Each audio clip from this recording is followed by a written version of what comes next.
Steve, you and I have been fussing with nutrition now for about 18 years. And we met one time in a meeting over nutrients, chelated minerals no less. Okay. And I've been asked a number of times why it is that you, coming from a pharmaceutical background and me coming from a nutritional background, could come together in commonality and talk in terms of nutrition. What's your take on that? I think we're both interested in health, maximizing our energy levels, our abilities, being good at things, being effective, and I think we've always known that it takes good nutrition to do that. And in the early days when we were talking about nutrients, it was mainly an antioxidant story, and antioxidants are still a buzzword and they're still effective. And now there's other things, we're asking the right questions and getting the right answers, I think. And I agree with that. If you ask the right questions and you get the right answers, then you have to do something with the answers.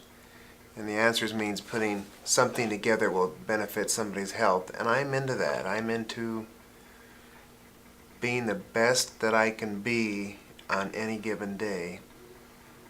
And I think I have some control over that by what I put in my mouth and how I feel about what I put in my mouth. And I think between combining all the right ingredients and the right frame of mind and pursuing a spiritual nature too, I think I come up with a pretty good path. You and I have had a number of conversations over our past. We both come out of the farming background, kind of run our own life as kids, The safety factor was there, the responsibility was there, and we didn't get in any trouble. And then suddenly we might have drifted away from that and then come back to a lifestyle that we are. And I see it in a very interesting way in that you're physically fit, you've taught at the university level, your background is highly into chemistry and physiology, and now you're working in certain areas of medicine and surgery, knee replacement, joint replacement. And you and I have come together over common grounds and found that not only were vitamins and minerals and antioxidants an intricate part, but I felt for all of these years that when we started stimulating with caffeines and sugars, there had to be another solution. And I recall sitting down with you over ATP. And by the way, you did a wonderful job on that first presentation.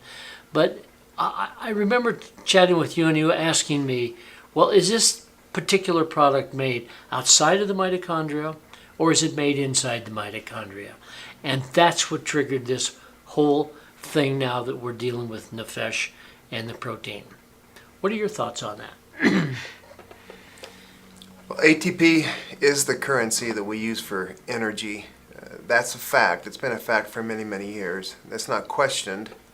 The fact is, how do you increase levels of ATP? You can't supplement it. It's not an ingredient you can put into your body and have your body accept it. We've tried to go around that whole concept by introducing stimulants into our body, and stimulants have their own consequences, and anybody who partakes of them finds out those consequences. Tolerance develops, and what you're not really getting is energy, you're getting stimulation. And commonly you think you have more energy, but you find out down the road that you don't. You actually have less energy with stimulants. So the goal is to produce ATP. We know the most ATP is produced inside the mitochondria. Very little is produced out in the cell matrix, or the cytosol it's called. So we have to figure out a way to load the right ingredients into the body in a way that the body can combine them, transport them across into the mitochondria, which produces the majority of the ATP in our bodies, and do that in a way that we can supplement it and actually produce energy and not stimulation, long-term energy that gets you through the 2 o'clock, 3 o'clock afternoon blues. The things that people experience when they've come down from their cups of coffee at breakfast or lunchtime. There's ways to get past that trough of energy loss. And it's true. It's through good nutrition and actually giving your body what it needs to produce ATP in the cells and getting the right ingredients to build it.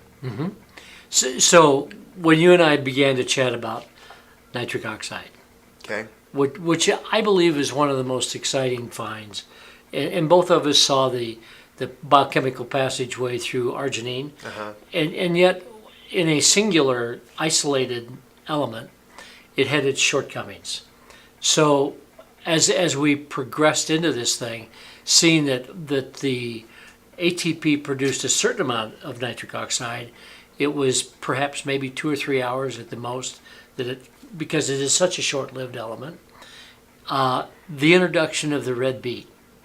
Okay. What were your thoughts on that when we sit and said, Steve, what do you think of this? About the same time that you introduced red beets to me, I had been focusing on red beets because I believed that they've always been healthy, and what gave them their red tint, and why did that tint look so toxic, and what could possibly be in that, and what made red beets so unique as a natural ingredient. And we come to find out that it mainly is nitric oxide producing. And nitric oxide is a vasodilator, and people in bodybuilding have known this for a few years now because they load up with supplements that are vasodilating. And the big key on the label is nitric oxide producing. And they know that they feel all flush, and all of this powerful thing is happening in their body, and it makes them go lift more weight.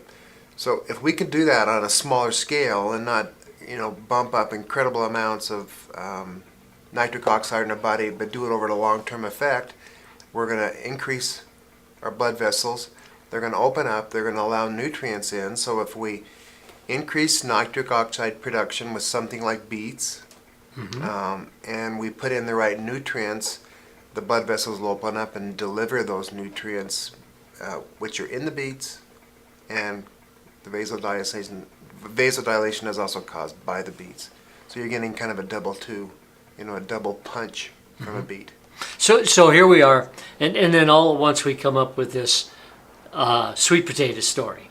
I thought that was the most amazing little blurb about the ability to increase the adiponectin hormone. And you and I have discussed this concept of losing weight.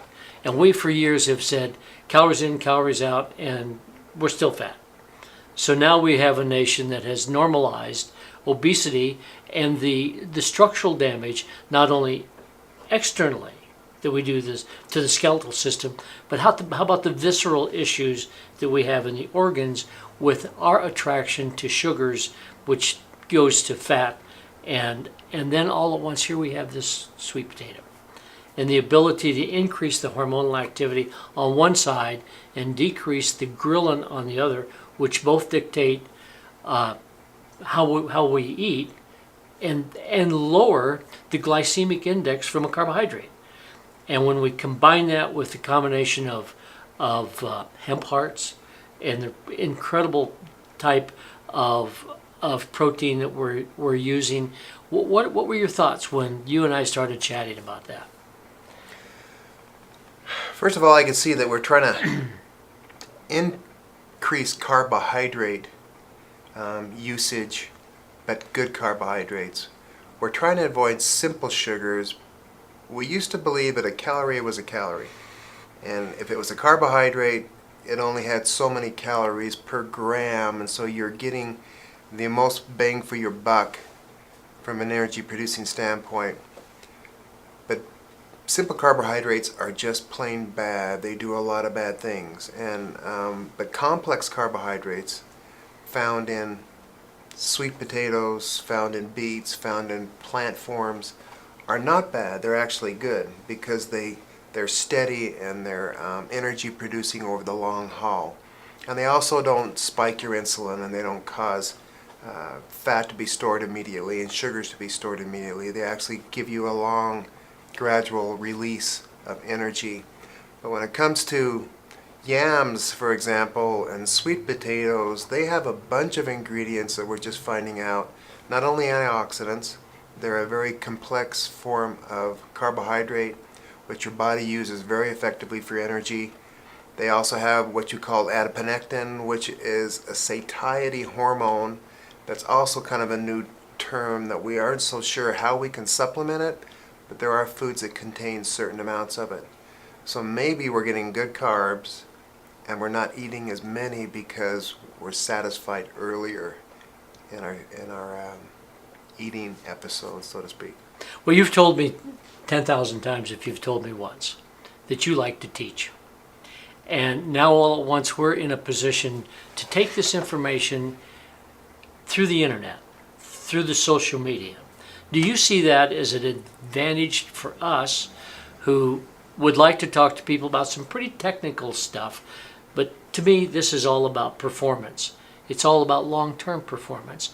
And I know that you're one of the finest cyclists in the Valley. And here we are you're in your 60s and I'm in my 70s. I'm in my 50s. You tell me. Excuse me. Well, you should be. I should be. But here we are, trying to not slow down and perform at a high level. And this is getting to be fun for us because I know that I have intervened in the aging cycle, or that downward slope. And all at once, it's just been delightful for me. And it's only because, I must say this, is the support that you have had in me when I had some challenges about some of the chemistry that we were doing. You were always there to say, this really makes sense. And I thank you for that. You're welcome.